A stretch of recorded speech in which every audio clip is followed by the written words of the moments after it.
Hi, in this video I'll show you how to use the cloth diaper as a training pants.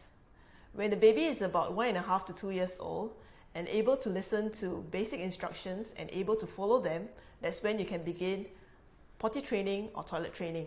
So here's how it works. Our diaper comes with two inserts. This is the charcoal bamboo insert and this is the night insert.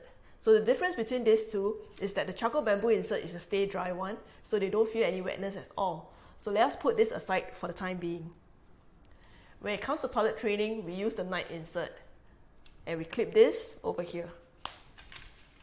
So how this works is, after the baby pee here, they'll feel wet and uncomfortable, and that's when they are able to differentiate between what is dry and what is wet. And if they are able to differentiate, that's when you can start to educate them on the toilet training.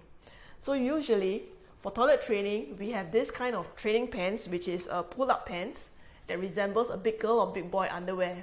So it comes with one sewn-in padding inside. This is our bamboo cloth training pants. This is one sewn-in padding inside, so in case they don't get to the potty in time, it can take one-time pee.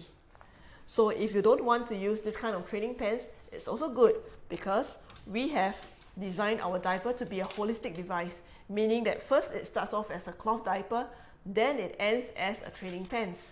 So after you clip this here, then you clip this to adjust the size, and that's it. This becomes a training pants. Simple, isn't it? Thanks for watching.